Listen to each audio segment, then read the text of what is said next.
Para recordarles que la clase está siendo grabada, la podrán encontrar en un par de días en su sección estudiantil, en la parte de lives, y también recibirán el certificado de la misma en un par de días en su correo electrónico. El día de hoy tenemos a Vilma Chinchilla. Bienvenida, Vilma. Es un gusto tenerte con nosotros una clase más. Ella nos va a dar la clase del día de hoy y ella nos indica que para preguntas y aportaciones vamos a dejar unos minutos al final de la clase. De igual manera pueden escribir dentro del chat y ya al final se pueden leer. Y sería todo. Muchísimas gracias. Bienvenidos a todos. Vilma, muchísimas gracias. Y la clase de hoy es en seguridad ocupacional.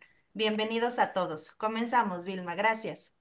Gracias. Hola a todos. Bueno, hoy vamos a hablar un poco sobre las sustancias peligrosas, un tema muy común en este ambiente de seguridad.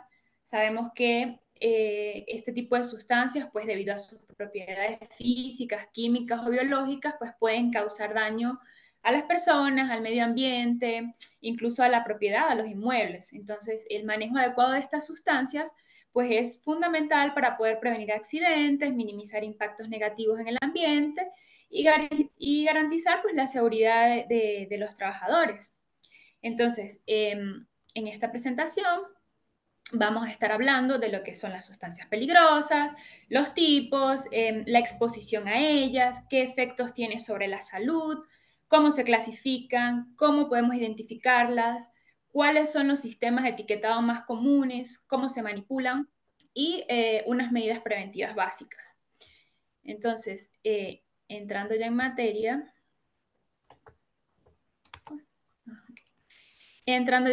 pues bueno, una sustancia peligrosa va a ser aquella, como les decía, que por su naturaleza va a producir un daño, bien sea temporal o permanente, pues a la salud humana, a los organismos, animales, vegetales, a los bienes y al medio ambiente en general.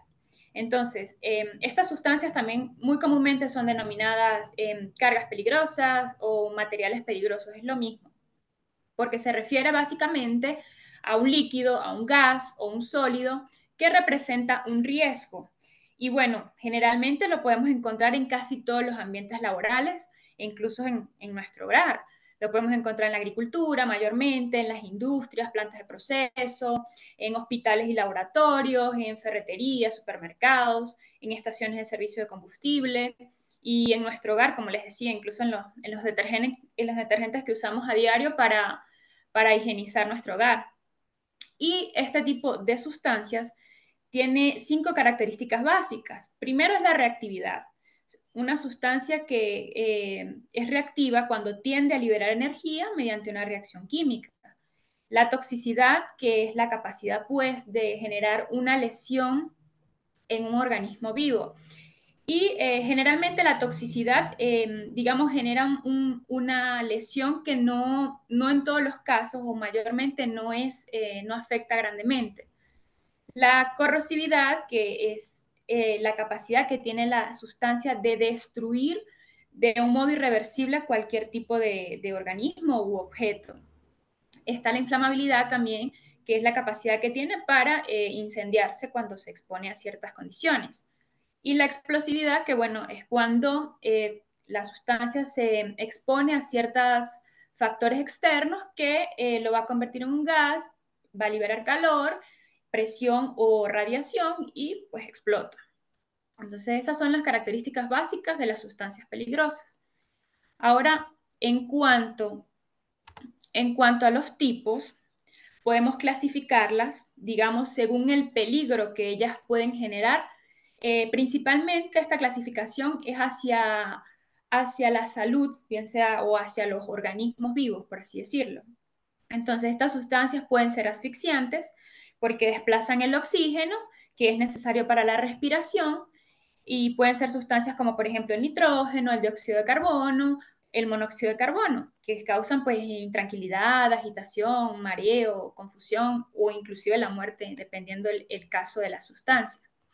Están las irritantes, que estas son las que pueden causar una inflamación, un enrojecimiento, un dolor leve, como por ejemplo los ácidos como el amoníaco o el cloro. Están los sensibilizantes, que son aquellas que producen alergias, como el níquel, el cromo o las fibras sintéticas.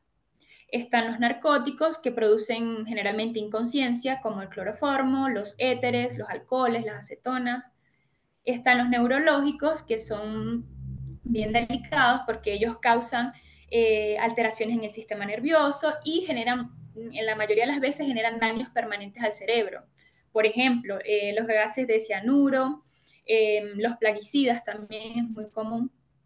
Están los teratogénicos que producen malformaciones en los fetos, como por ejemplo las sustancias radioactivas. Están los cancerígenos que generan tumores malignos en las personas, como por ejemplo el benceno, el amianto o la radiación ionizante también. Y los mutágenos, que son aquellos que causan problemas hereditarios. Los descendientes de aquella persona o aquel organismo que se expuso a ese agente, pues va a desencadenar una serie de problemas al nacer. Tipos de sustancias que generan esto, el éter de glicol, el plomo y también el benceno. Entonces, los materiales peligrosos, pues son sustancias, como le digo, que pueden representar un riesgo muy grande. Y generalmente los riesgos pues, pueden variar dependiendo principalmente de la sustancia química, la cantidad, la forma en que se manipula esta sustancia y la exposición que tengamos a ella. Entonces, la exposición es un proceso por el cual las personas, los animales o el ambiente pueden estar en contacto con este material y esto le va a generar un efecto, lo que se traduce generalmente o posiblemente a un daño reversible o irreversible. Entonces, en cuanto a los tipos de exposición, podemos tener dos tipos. La aguda, que es en aquella donde va a ocurrir una alteración en la salud que va a ser inmediata o va a ser a corto tiempo después de que el cuerpo se expuso a esa sustancia. Puede pasar después de unos segundos, unos minutos, unas horas, inmediatamente vamos a ver una reacción. Y está la crónica, que es la que me causa una alteración que aparece luego de meses o años incluso de que se expuso el cuerpo a esa sustancia química, a esa sustancia peligrosa. Entonces, además de la exposición, van a haber otros factores que me va a influir mucho digamos, en el daño que se puede causar que puede causar una sustancia. Por ejemplo, tenemos la ruta de exposición, que es el camino por donde entra o por donde va a ingresar la sustancia peligrosa. Puede ser la vía respiratoria, cuando se inhala un gas, por ejemplo, un vapor, un aerosol. Puede ser por la vía dérmica, cuando hay un contacto directo de la sustancia con la piel, o por vía digestiva, si hay digamos, se toma o a través de la vía oral se introduce la sustancia al cuerpo, y una vía parental, que es a través, por ejemplo, de una herida, de una llaguita, de un pinchazo, puede ingresar hacia el cuerpo. Entonces, cada una de estas vías de entrada puede tener diferentes efectos en el cuerpo y los síntomas pues van a variar, como le digo, dependiendo de la sustancia involucrada. También tiene mucho que ver el nivel de exposición, el cual pues es la cantidad de material a la que se está expuesto, o sea, mucho o poco material. Y, por ejemplo, generalmente se mide, por ejemplo, en milímetros, en miligramos, en partículas por millón, etc. La duración es otro factor y este es el tiempo el cual el cuerpo está expuesto o está en contacto con esa sustancia peligrosa. Y por último, la sensibilidad individual. Y esta es muy importante. ¿Por qué? Porque como todos somos diferentes, todos reaccionamos diferentes ante cualquier sustancia. Entonces, la susceptibilidad de una persona u otra puede cambiar. Y entonces, esa toxicidad o esa peligrosidad puede incluso generar un daño, incluso si es una cantidad muy pequeña, a una persona que sea, por ejemplo, muy alérgica. Entonces, esto hay que tomarlo muy en cuenta y tenerlo siempre muy presente, que no todos somos igualmente sensibles a X sustancia. Y bueno, en base a esto, pues vamos a tener los efectos, vamos a encontrar efectos. Primero vamos a hablar sobre la salud humana o de los organismos en general. Sobre la salud humana, podemos ver efectos a corto plazo, que sería una toxicidad aguda. Por ejemplo, cuando inhalamos inhalamos el cloro y la persona que es sensible o se inhaló en gran cantidad, le puede producir, por ejemplo, una irritación, o por ejemplo, cuando usamos un disolvente en un lugar que no está bien ventilado, me puede dar náuseas, vómitos o un dolor de cabeza. O sea, es inmediata la reacción. Y los efectos a largo plazo, pues son los más lentos, son aquellos pues que requieren mucha exposición repetida para poder generar un efecto en la persona. Puede tardar meses, puede tardar años. Estos, por ejemplo, podrían ser, por ejemplo, el cáncer, alteraciones, por ejemplo, hormonales, alteraciones del sistema nervioso, que son enfermedades o, digamos, lesiones que van a aparecer al mucho tiempo de haber estado expuesto a esa sustancia. Y bueno, vamos a tener como, les digo, irritaciones, quemaduras, asfixias, enfermedades respiratorias, náuseas, vómitos, o sea, una gran cantidad de, de enfermedades o de lesiones nos puede generar. Y en cuanto al ambiente, pues vamos a tener básicamente dos tipos de problemas. Primero, una contaminación local, bien sea del agua, del suelo, del aire, flora o fauna. Y un efecto global, por ejemplo, la pérdida de la capa de ozono, un efecto invernadero, lluvia ácida, etc. Y en cuanto al ambiente, estos son causados, o sea, estos tipos de contaminaciones son dadas por sustancias muy específicas. Por ejemplo, están las ecotóxicas, que son sustancias que son dañinas para organismos acuáticos y terrestres. Por ejemplo, el caso de los metales pesados, que lo encontramos en los plaguicidas o en los disolventes organoclorados, que por ejemplo ingresan a la cadena trófica y ellos se van escalando en los eslabones hasta llegar incluso a los seres humanos, por ejemplo, como es el caso del mercurio. Cuando hay contaminación por mercurio, muchos peces lo consumen y al final de la cadena trófica, por así decirlo, cuando el ser humano consume un pez mayor, nosotros también nos estamos contaminando con ese mercurio e incluso a mayor escala o a mayor grado de lo que se puede contaminar un pez mucho más pequeño. Están también otro tipo de sustancias como contaminantes del agua, generalmente nitratos, plaguicidas. Esta foto, por ejemplo, que está de fondo, muchos pensarían que es un césped y al final un lago, pero no. Resulta que hay contaminantes como los nitratos que generan una gran cantidad de oxígeno en el agua y promueve el crecimiento descontrolado de algas. Y este tipo de algas pues es nocivo para las plantas, para otro tipo de seres vivos, para otro tipo de organismos que existen allí. Esto ocurrió acá en Venezuela, específicamente en el lago de Maracaibo. Fue una situación bien delicada que aún inclusive se sigue viendo, no a gran escala, pero sí fue de mucha dificultad controlarla. Están también otros contaminantes que son los atmosféricos, que son, por ejemplo, los hidrocarburos, los aldehídos, las cetonas, que me van a causar daños en la capa de ozono, como les decía, que me van a causar una lluvia ácida, que me causan efectos del cambio climático, entre otros. Están los contaminantes persistentes también, que son aquellos pues, que no se degradan fácilmente, que van a pasar muchísimos años, que esa contaminación o esa sustancia va a permanecer allí y no es fácil de controlar, no es fácil de degradar para el ambiente. Y están las bioacumulativas, que son también, se acumulan, pero se acumulan más que todo en el tejido graso, bien sea de animales, de humanos, y también causa daños muy graves a la salud. Y bueno, entonces acá tenemos todo ese tipo de sustancias que nos van a causar daños al medio ambiente y bien sea a la salud de los organismos.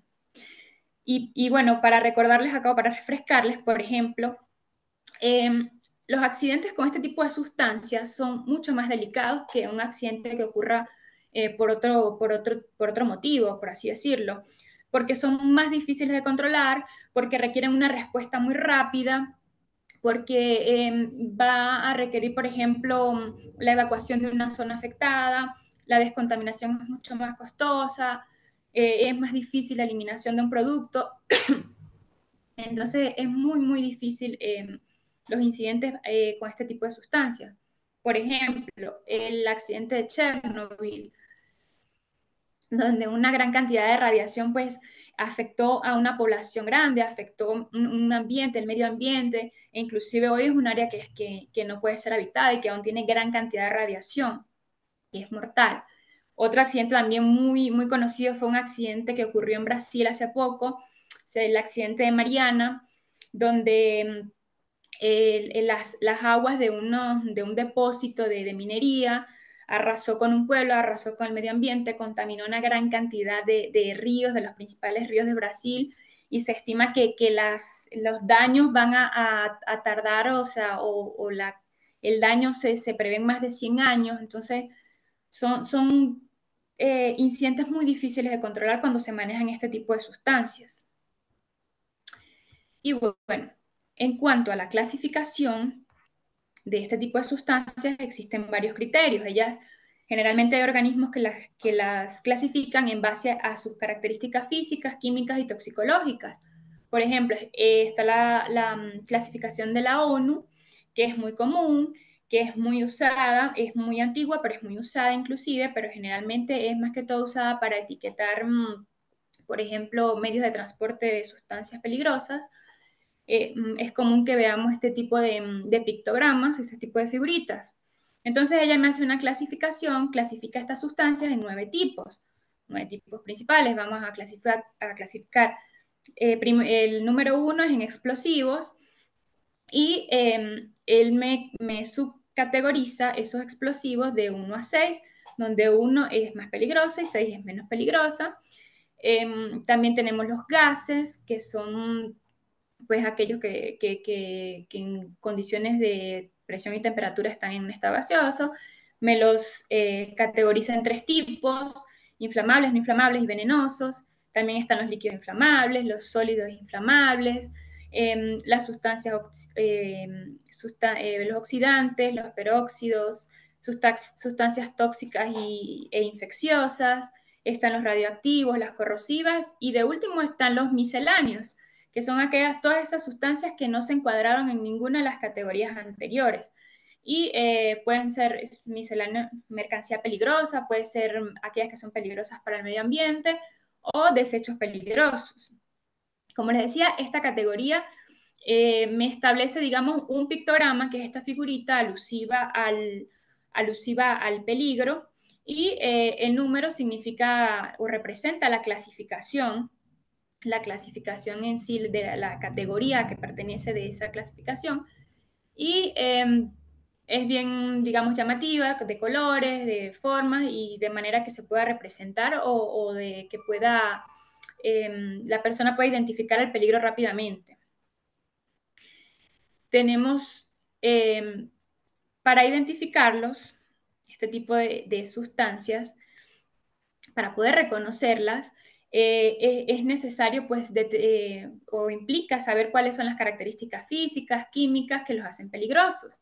Entonces, así también como los síntomas que él produce en la persona. Entonces, para poder identificar una sustancia peligrosa, primero necesitamos, pues, observar la naturaleza del lugar del incidente, o sea, el área que está relacionada con la presencia de ese material. Por ejemplo, si es un área de procesamiento químico, o si es un área de almacenamiento, si es un expendio de combustibles. Nosotros sabemos que allí va a haber una sustancia peligrosa, aunque digamos que gráficamente no esté sugerido. También puede ser a través de la forma y la característica del contenedor de donde está guardado esa sustancia, o el color que ella presenta, si es un contenedor móvil, si es un contenedor fijo. También a través de las placas, de las etiquetas o las marcas, o inclusive el nombre de la empresa, nos puede dar una idea de que es una sustancia peligrosa. Y por supuesto, pues las características detectables, las que les decía, las físicas o químicas. Por ejemplo, las que son detectables a los sentidos, como el olor, el color, la textura, etcétera. Entonces, de esta manera, nosotros podemos determinar, o sin que esté gráficamente expuesto, podemos saber que se trata de una sustancia peligrosa. Entonces, en cuanto al etiquetado de la sustancia, generalmente todas estas vienen con un tipo de rótulo, que son necesarios, pues, para poder identificarlos, o para poder comunicar qué peligro, qué riesgo ella me representa. Y estos rótulos siempre deben ser, o sea, en la mayoría de los países es ley o en todo, por no decir todo, es ley que los contenedores tengan este rótulo que indique el peligro, que indique qué material es, qué tiene, si es inflamable, si es radioactivo, cómo es. Casi todos los países incluyen que, que estén rotulados. Y es muy importante pues que ellos sean claros, que sean legibles y que estos rótulos pues sean, que soporten las condiciones ambientales a las que están expuestos. Entonces, existen muchos diversos tipos de etiquetados, pero acá les traigo los principales o los que son más comunes o más usados a nivel internacional. Está el diamante de la NFPA, está el sistema globalmente armonizado, que es uno de los más recientes, y está el número de identificación de peligro y el número ONU. Entonces, el número etiquetado, perdón, el diamante de la NFPA, este lo conocemos casi todos, lo hemos visto al menos en algún medio de transporte de una sustancia peligrosa. Y es un código pues, que explica que es una forma de diamante, que comunica que los peligros relativos a la salud, a la inflamabilidad, a la inestabilidad y por exposición aguda a ese material. Entonces, el diamante va a constar de 4 cuadrantes, cada uno con un color y con un número que puede ir del 0 al 4, indicando el grado de peligro de la sustancia. Y el código de color pues me representa el peligro. Entonces, por ejemplo, el cuadrante azul, él me va a indicar los peligros que están asociados a la salud. Y el número que va de 0 a 4, 0 indica que no hay peligro y 4 es un peligro extremo. Entonces, por ejemplo, en el azul vamos a tener 0 sin riesgo y el 4 va a ser un riesgo mortal. El cuadrante rojo es asociado a peligros de inflamabilidad. En este caso, los números de 0 a 4 me representan el grado de inflamabilidad de esa sustancia. El cuadrante amarillo representa la inestabilidad de esa sustancia, o sea, la forma en la que ella puede reaccionar violentamente con otros materiales o a condiciones ambientales. Entonces ella me dice, por ejemplo, el 0 es el estable, el 4 es el que es un grado en el que puede explotar. Y el cuadrante blanco, él me va a representar peligros especiales, aquellos que estén asociados, por ejemplo, a radioactividad, a corrosividad, a alta presión, entre otros. Y en este cuadrante no vamos a ver números, sino vamos a ver letras o simbolitos. Por ejemplo, la W, que es la W tachada, que no hay agua, no es agua o no se puede mezclar con agua porque puede reaccionar violentamente. SA creo que no lo tengo acá, bueno, ACID es ácido, alcalino, corrosivo y así sucesivamente. Luego vamos a tener otro sistema etiquetado que es el globalmente armonizado. Como les decía, esto es uno de los más nuevos, de los más sencillos. Es un sistema que se utiliza internacionalmente en la actualidad porque a modo de convenio para que todos los países puedan manejar como que el mismo, digamos, la misma información, sea más fácil identificar los peligros. Pero este acá, básicamente, o se utiliza más que todo, es para rotular envases, para rotular, no tanto para rotular medios de transporte, aunque se puede utilizar para ambos, pero es más común verlos en envases de sustancias. En esta también, los peligros se clasifican según las características físico-químicas, toxicológicas o ecotoxicológicas y los efectos que este va a tener sobre la salud y el medio ambiente.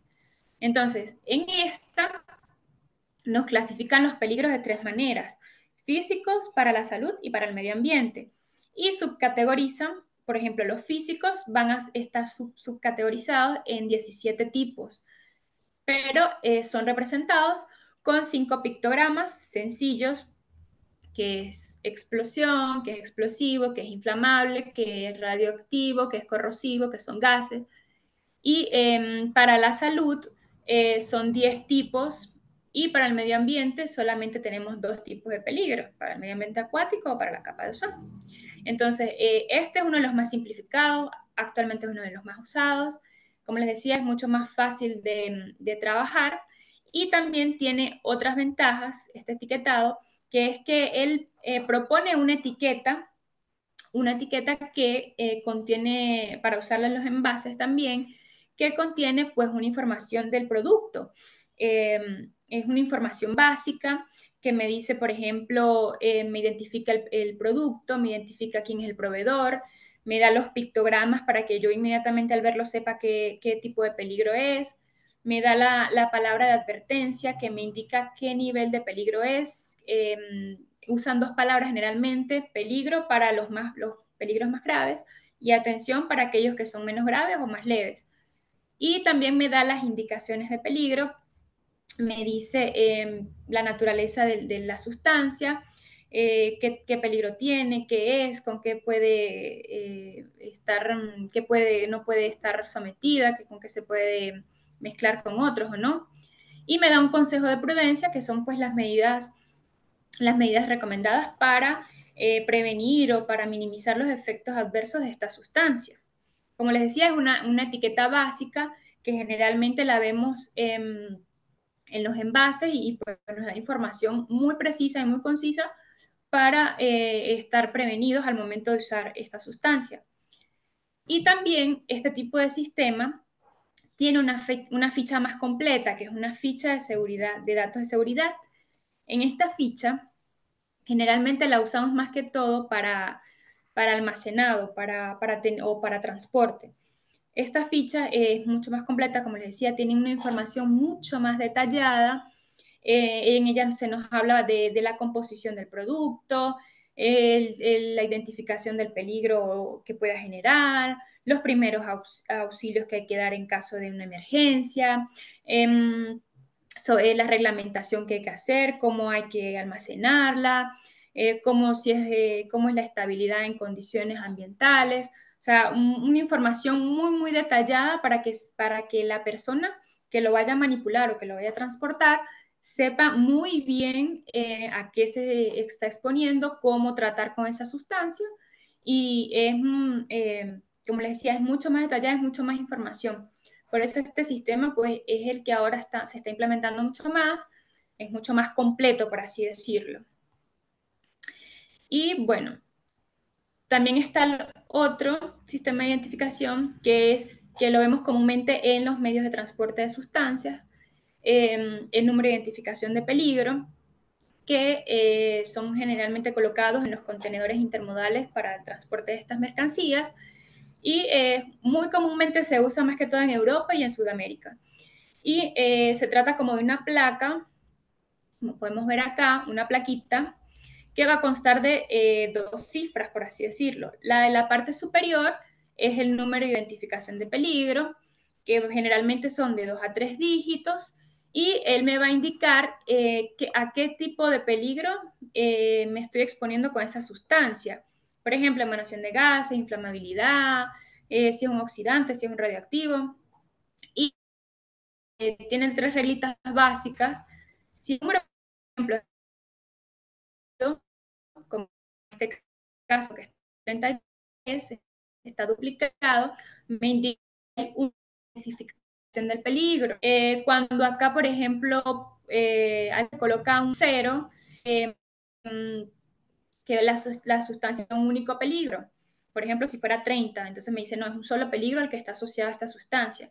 Y si está precedido de la letra X, indica que este puede reaccionar violentamente con agua. Luego, en la parte de abajo de la placa, vamos a tener el número ONU. Ese número son generalmente 4 dígitos y él me va a indicar qué tipo de materia es la que se está transportando allí. Generalmente este tipo de números hay listas que podemos encontrar en libros, en internet, que son específicas. Por ejemplo, el 1203 es gasolina, por así decirlo, entonces, y el peligro que representa, bueno, es una materia líquida muy inflamable que puede incendiarse o su punto de inflamación es inferior a los 23 grados centígrados. Entonces, este tipo de información pues es muy bueno que la tenga básicamente pues la persona que se va a encargar de manipular o que va a transportar este tipo de sustancias. Es muy importante que ellos estén familiarizados con estos códigos. Y también pues esto es más que todo para control, digamos, de aduana, ese tipo de controles, porque es difícil realmente aprenderse todos los códigos, entonces ellos, pues los más comunes, ¿no? Pero es para este tipo más que todo para el transporte. Y bueno, en cuanto al almacenamiento, pues quienes trabajan día a día en el entorno industrial saben que las sustancias pues se comportan este tipo de sustancias pues son muy peligrosas, que generan muchos riesgos y que pueden provocar reacciones muy violentas, muy peligrosas. Entonces, cada una de estas sustancias pues va a requerir de instalaciones específicas que satisfagan sus necesidades y sobre todo pues de que sean instalaciones que permitan resguardar estas sustancias sin generar un peligro adicional. Entonces, en un almacén de sustancias peligrosas, pues es necesario principalmente respetar un orden de ubicación y seguir pues, los procedimientos de almacenamiento correctos, porque con esto pues, se puede controlar, se puede minimizar y prevenir los riesgos.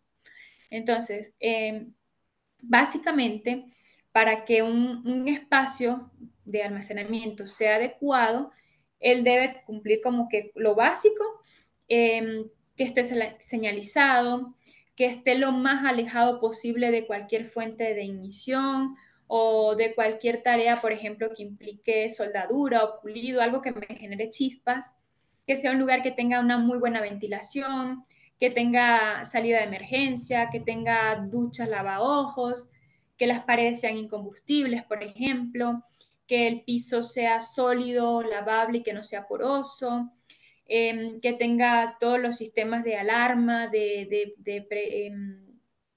protección contra incendios, que sea un lugar que esté aseado, que esté bien ordenado, que esté muy bien señalizado, la que requiera, por supuesto. Y bueno, en cuanto a las sustancias, para almacenarlas, pues es necesario primero agrupar y clasificarlas según el riesgo que representan cada una y siempre tratando de respetar las restricciones de almacenamiento, es decir, las cantidades máximas que son permitidas por cada tipo de sustancia. Y siempre como regla general, pues se tiene de que se mantengan siempre separados los materiales peligrosos de los no peligrosos, nunca almacenarlos juntos. Y, y también hay otra reglita que es muy importante, que es siempre se utiliza, o sea, tratar de implementar un sistema de gestión de existencia, es decir, la sustancia que primero llega es la que primero sale o la que primero se usa. Entonces, de esa manera, pues, se puede gestionar la caducidad de las sustancias también. Los productos, bueno, deben siempre estar bien etiquetados, deben indicar muy claramente cuáles son los riesgos, cuáles son las instrucciones de manejo y en caso de emergencia. Se colocan siempre que sea muy visible la etiqueta y que se tenga también accesible, por ejemplo, la ficha de datos de seguridad y que cumpla con todos estos etiquetados. En cuanto a la ubicación correspondiente a los distintos productos, es necesario ubicarla en un plano, hacer un dibujito o un planito de monito donde diga, bueno, esta es la estructura del almacén, de este lado están, por decir algo, los materiales inflamables, de este lado están los explosivos, identificarlos con colores para que se tenga organizado para saber en qué lugar está cada uno, si están localizados de una manera que se respete la compatibilidad de las sustancias y que este tipo de plano pues sea accesible a todas las personas que van a manipular las sustancias. También pues es necesario realizar inventarios donde, bueno, se especifiquen, por ejemplo, el tipo de sustancia, si es sólida, si es líquida, si es gaseosa, si es peligrosa, dónde se almacena, qué tipo de envase se tiene que utilizar para esa sustancia, cuánta cantidad puedo almacenar en tanto espacio. Y siempre se indica también que en los almacenamientos se trate de guardar las sustancias del mínimo número o cantidad posible. O sea, no tener, digamos, de más para no, para tratar de gestionar mejor en caso de riesgos. Y también es bueno que siempre, por ejemplo, una vez al año o cada 6 meses, pues se haga también una revisión de todas estas sustancias para determinar si, por ejemplo, hay algunas que ya han caducado, si, por ejemplo, los envases que contienen algunas pues están deteriorados y necesitan ser reenvasados o trasvasados. Y es necesario hacerlo pues para controlar y para mantener todo pues bien organizado, bien almacenado. Una herramienta muy buena para usar es el cuadro de compatibilidad de sustancias. Este cuadro es una herramienta pues, que nos permite identificar, como les decía, la compatibilidad entre materiales peligrosos, bien sea para almacenar o para transportar también sirve. Entonces, ¿qué nos dice este cuadro? Nos dice, bueno, tú, por ejemplo, un gas inflamable, acá me dice que no lo puedo o tiene que estar totalmente separado de un explosivo. Entonces, con este tipo de matriz, nosotros podemos saber, por ejemplo, si puedo guardar este al lado de este, si este tiene que estar situado muy retirado del otro o tiene que estar totalmente aislado. Entonces, allí nos podríamos ayudar. Se puede aplicar, por ejemplo, en un almacén específico, que sabemos que, bueno, que contamos, por ejemplo, con materiales, le hacemos la matriz más pequeña, por ejemplo, para explosivos, o si solamente tenemos, por ejemplo, materiales venenosos, radioactivos y corrosivos, hacemos la matriz pequeña en base a eso. Y podemos controlar qué puede estar con qué. Y bueno, básicamente, en cuanto al almacenamiento, pues como les decía, pues hay reglitas básicas, por ejemplo, como les coloco aquí en la tabla, por lo menos los inflamables, pues es necesario siempre colocar prohibición de fumar, prohibición de actividades que generen chispas, que sea un lugar bien ventilado, que estén separados, como nos indica la tabla de compatibilidad, que estén separados de sustancias oxidantes y comburentes, y así para las demás, o sea, son tipsitos ahí que les dejo para cada sustancia, de modo de saber más o menos cómo almacenar cada uno o lo que debemos tener en cuenta para almacenarlas. Y bueno, en cuanto a la manipulación, eh, siempre es importante, acá les voy a hablar de la manipulación de una manera más general. ¿Por qué? Porque la manipulación de una sustancia va a depender mucho de qué sustancia sea. Debemos estar conscientes de qué sustancia es, ¿verdad?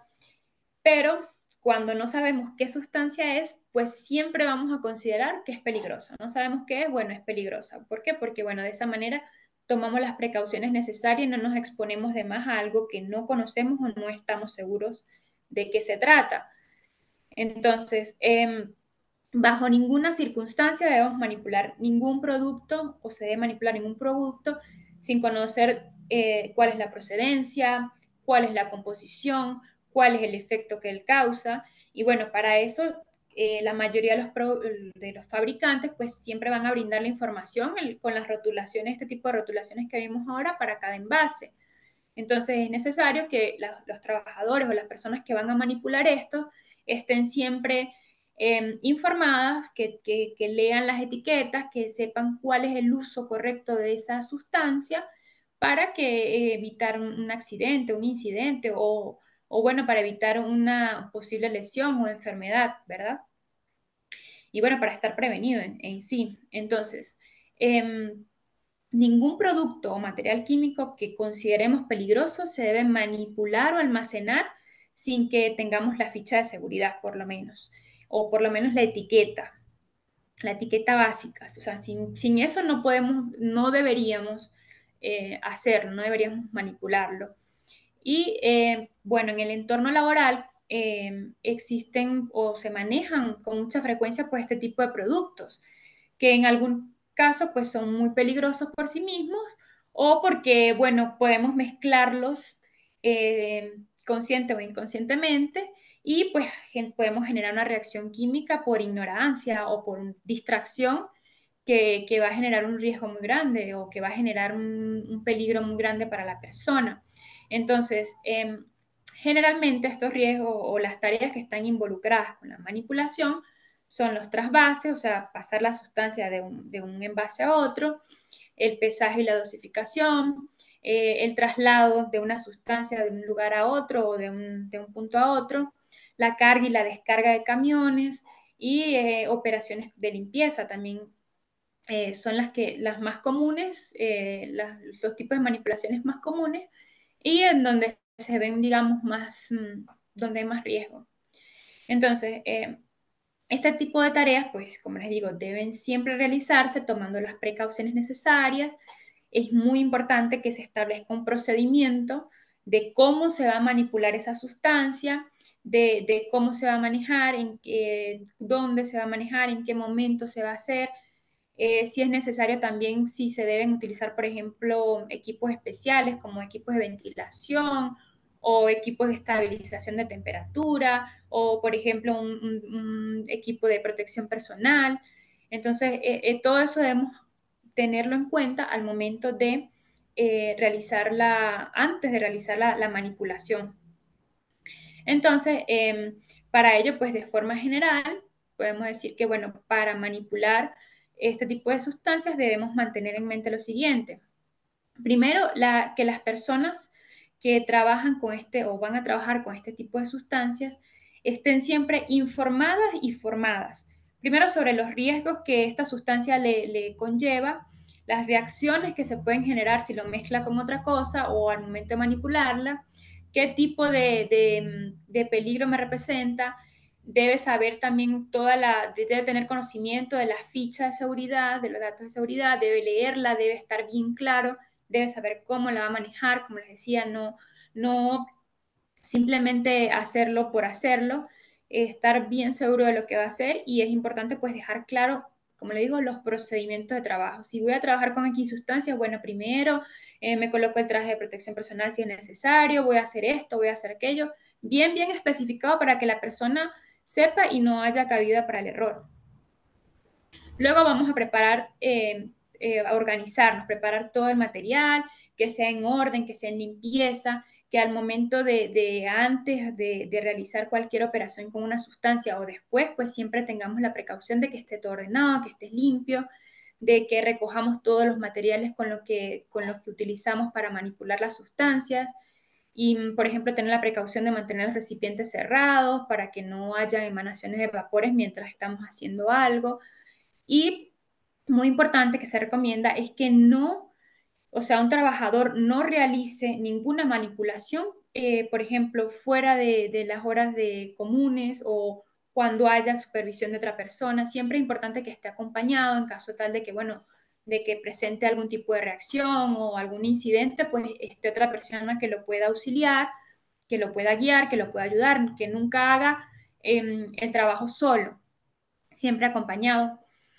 Es importante también en cuanto al etiquetado, pues como les decía, elegir un recipiente que sea adecuado para cada tipo de sustancia, colocarle su etiqueta, que sea bien legible, que se identifiquen bien los riesgos, que se conserve bien también esa etiqueta y muy importante que no se puede reutilizar los envases para otro tipo de sustancias. Si este envase es del cloro, no lo voy a usar luego para colocarle detergente, por decir algo. No podemos hacer eso porque se contamina la sustancia, puedo generar otra reacción, eh, puedo generar muchas cosas. Entonces, es algo que nunca debemos hacer, reutilizar un envase para otro tipo de sustancia que no tenía originalmente. Y tampoco se debe hacer sobreponer las etiquetas sobre el producto original. Por ejemplo, este envase lo voy a reutilizar y le sobrepongo otra etiqueta. No, eliminemos la vieja y utilicemos una etiqueta nueva. Cuando se haga, por ejemplo, el trasvase, es necesario pues, que el recipiente utilicemos las herramientas adecuadas, por ejemplo, un embudo, un dosificador, para mantener una distancia corta, de modo que se evite los derrames o las salpicaduras y evitar un incidente. Es necesario también que los trabajadores pues respeten las normas de compatibilidad, que no mezclen, que por ejemplo si una sustancia está almacenada en un sitio, no cambiarla o no tomarla y dejarla en otro, no, ese es su sitio, va allí, por alguna razón está allí y es necesario que ellos sepan y respeten eso, el por qué y cómo hacerlo. Es importante que también nunca coman, no almacenen alimentos en el mismo lugar donde se almacenan sustancias peligrosas, que nunca, por ejemplo, tampoco coman o mastiquen chicle o beban algo mientras estén manipulando una sustancia peligrosa. Es muy importante crear ese hábito, al igual que a la higiene. Es importante que ellos se laven las manos al momento de abandonar la zona de trabajo, que higienicen bien la ropa de trabajo, que no toque con las manos los productos químicos, eh, que haya toda esta precaución.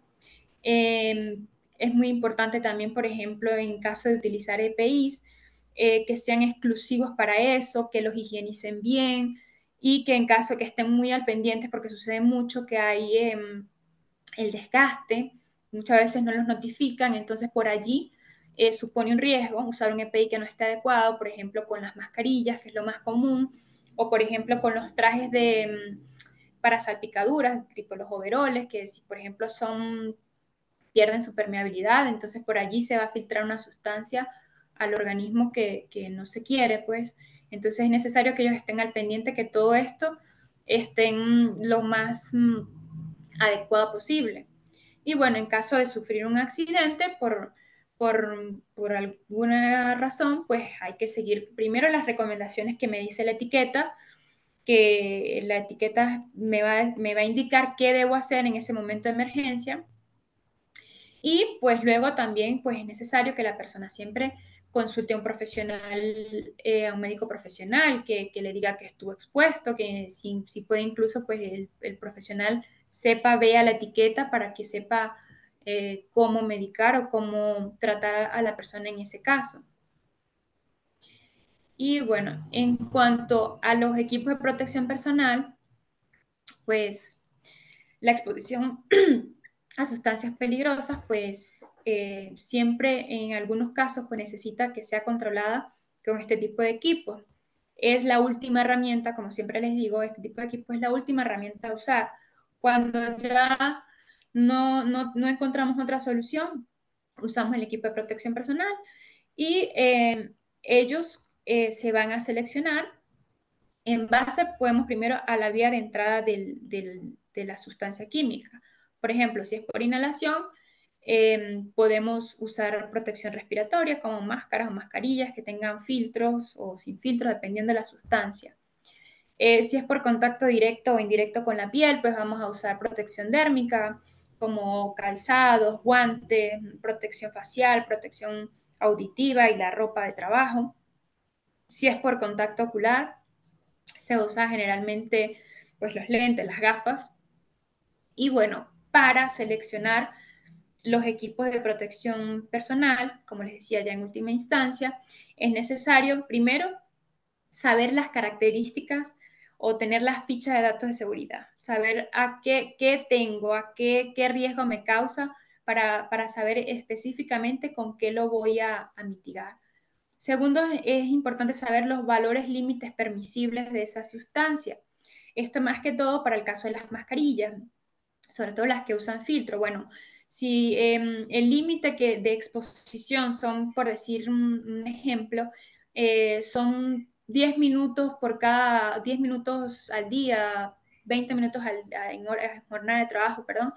Entonces, el filtro que debe usar para tal sustancia es este, porque ese filtro me va a proteger en esos 10 minutos, una sustancia muy tóxica me va a proteger o no me va a proteger. Entonces, tenemos que considerar cuál es el límite del tiempo al que está expuesto esa persona para saber qué EPI es el mejor o cuál me sirve para ese, cuál me cubre.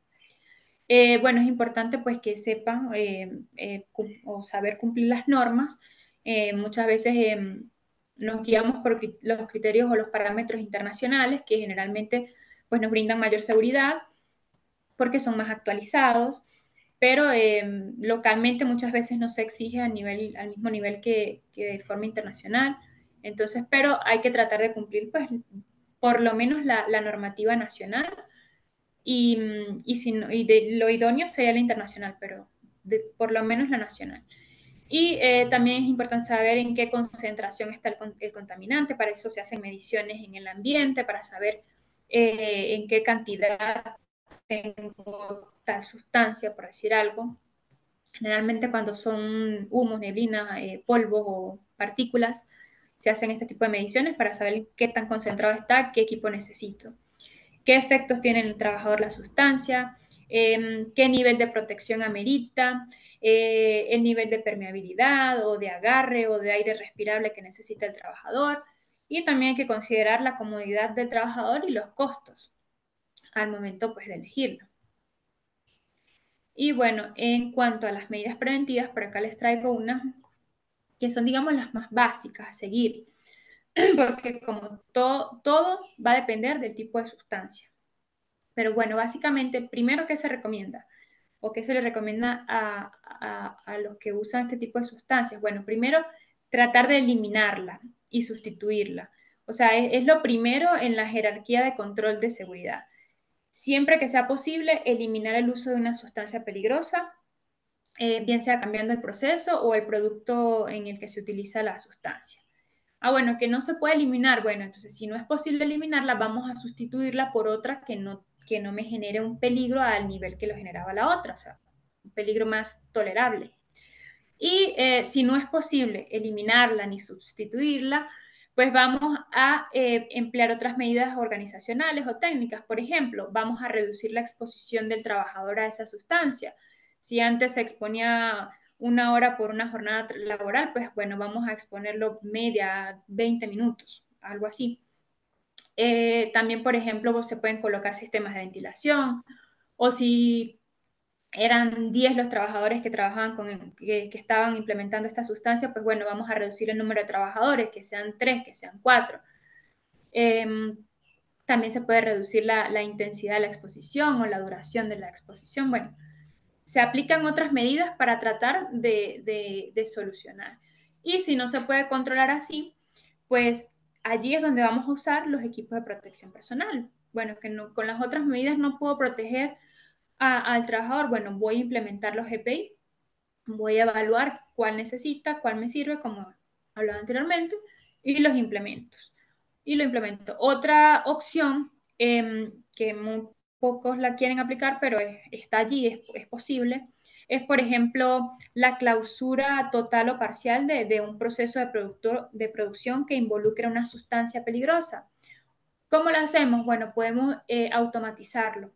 Automatizamos el proceso de modo que no hayan personas involucradas, sino equipos nuevos. Pero claro, esta solución generalmente pues le va a generar al empresario un costo mayor, pero es cuestión de colocar en la balanza, porque supongamos bueno, que se le causa una lesión o una enfermedad a un trabajador, pues allí viene un proceso de indemnización, un proceso que es mucho más largo, que al final pues sale mucho más económico implementar un sistema automatizado.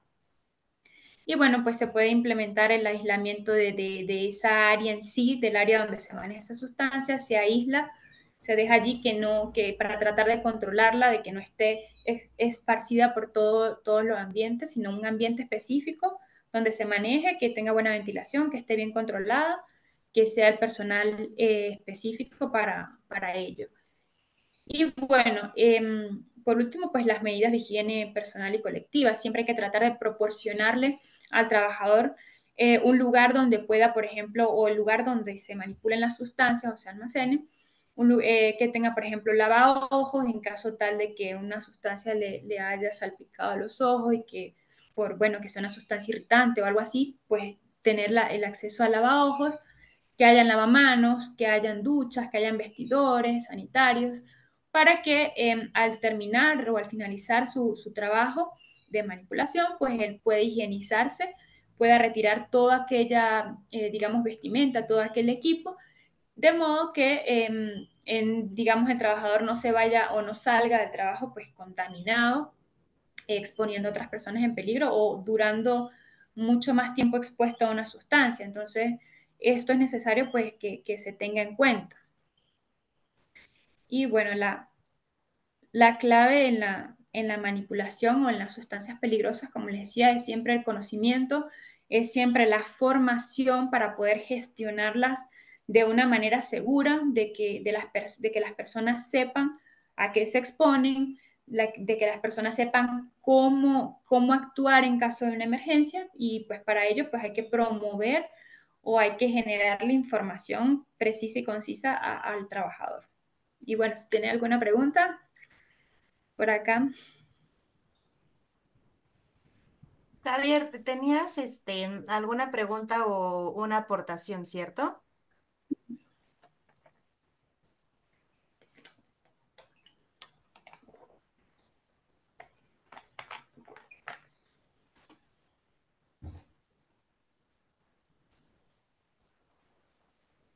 Ajá, ¿será que la escuchan? Adelante, Javier, puedes abrir tu micrófono. Listo.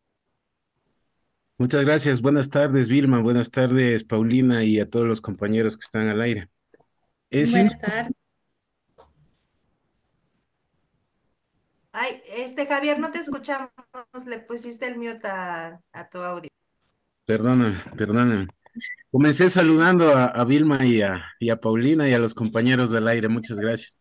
Bueno, yo he formado cerca de 2.300 rescatistas en el país. Saludo desde Quito, Ecuador. Y uno de los temas precisamente que aprueban para ser paramédicos o rescatistas a nivel superior, a nivel universitario, es el manejo de materiales peligrosos, conocido como hazardous materials, que le conocemos con la NFPA. Y precisamente es un tema que nos puede limitar a una hora, es un tema siquiera de un par de días, ¿no? Leo, Y sí. sí, señor. Y te felicito, Vilma, porque realmente van desde las recomendaciones de no poner en botella de Coca-Cola un veneno y que se torna atractivo. Hemos tenido que atender niños en las casas porque se han tomado pensando que es un refresco porque estaba cloro en la botella de Coca-Cola, ¿no es cierto? O las Sí. recomendaciones de no poner cerámica porosa porque guarda contaminantes, hasta inclusive manejo de sustancias nucleares o radioactivas, porque aquí también tenemos lastimosamente accidentes de tráfico terrestres donde Ujú. un camión se volcó y estaba transportando nitrato de sodio o con los pescadores hubo un altercado con amoníaco que es mortal, ¿no? Sí. Entonces, los servicios de socorro aquí también en el Ecuador utilizamos las normas de NFPA de las Naciones Unidas y el Ministerio del Transporte también para transportar materiales peligrosos maneja también esta guía. Entonces, a través del ECU 911, cuando sucede un accidente de este tipo, nos reportan el cuadro de indicativo, donde está el riesgo a la salud, donde está la reactividad, donde está toda la descripción. Y en base a eso, nosotros para ir al rescate ya vamos con el equipo necesario, con los riesgos, lógicamente, perentorios necesarios y preveyendo lo que pueda darse. Y sobre todo, inclusive, a calcular el radio de evacuación del público, porque a veces hay materiales peligrosos o hazardous materials donde tenemos que evacuar el radio de 1 kilómetro o de 5 kilómetros, dependiendo de la cantidad y de la exposición, ¿no es cierto? Porque hay veces que estos Claro. materiales peligrosos con el agua se mezclan y son un peligro mortal. Entonces, sí, agradecer a la AIU por este tema que es muy importante. Muchas gracias, Vilma. Y complementar solo eso, ¿no? Que es Sí. importante la identificación del transporte de los materiales peligrosos, de la identificación en casa, en las oficinas, en el bodegaje, como tú bien lo has dicho, para prevenir accidentes y prevenir la salud y la vida de los empleados, de las personas, de la familia y lógicamente de la comunidad. Hasta ahí me aporte. Muchas gracias. Gracias, sí, sí, es realmente importante tu aporte. Eh, es muy importante, sí, el etiquetado. Como comentabas, es muy común los accidentes, incluso en el hogar, cuando colocamos una sustancia peligrosa en un envase que no es correcto, que no es el propio, y eso es común, es el día a día, lo hemos visto, acá he conocido casos de, por ejemplo, en hospitales, que colocaban cloroformo refrigerado en la nevera y por accidente personas la tomaron pensando que era agua Y o sea, son cosas que no tienen cabida, pero que pasan. Y también en cuanto al transporte, también es muy, muy importante el etiquetado para el correcto manejo al momento, por ejemplo, de un incidente, saber qué era lo que se estaba transportando, cómo van a actuar. Es muy importante saberlo. Es un tema muy complejo que se podría pasar horas hablando y que, como les digo, pues va a depender mucho su manipulación y su gestión, va a depender de qué sustancia se trate. Y químicos hay incontables. Entonces es un tema bien, bien complejo, pero bueno, les traje, como digo, la información más puntual, más global, más básica que tengamos en cuenta o que debemos saber.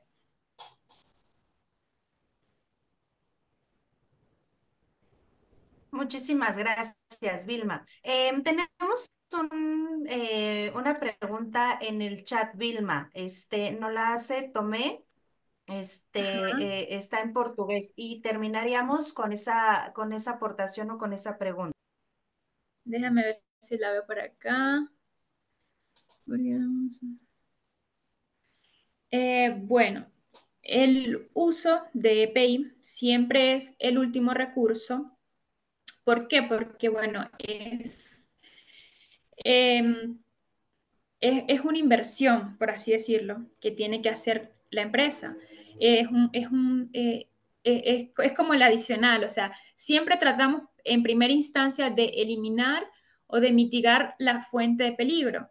Si el peligro no se elimina, esto no solo aplica para sustancias peligrosas, esto aplica para cualquier tipo de peligro, para cualquier tipo de riesgo, vamos a siempre dejar el EPI como última opción. ¿Por qué? Porque lo principal, lo primordial es eliminar el riesgo o mitigarlo, porque generalmente nunca se puede eliminar de raíz.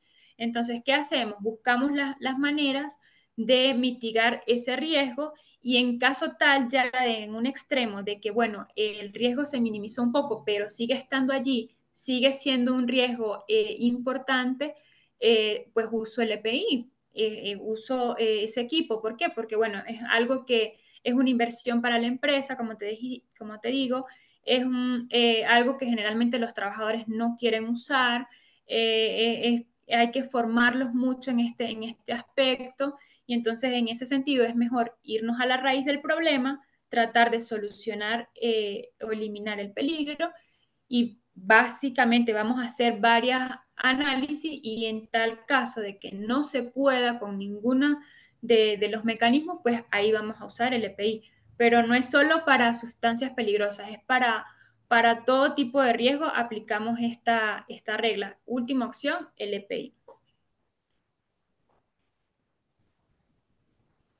Obrigado, obrigado.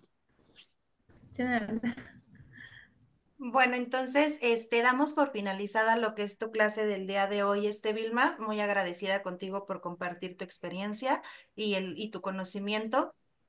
Nos estaremos viendo en próximas clases. Muchísimas gracias, Javier, por tu aportación. A Tomé también muchas gracias. A todos los que estuvieron presentes el día de hoy.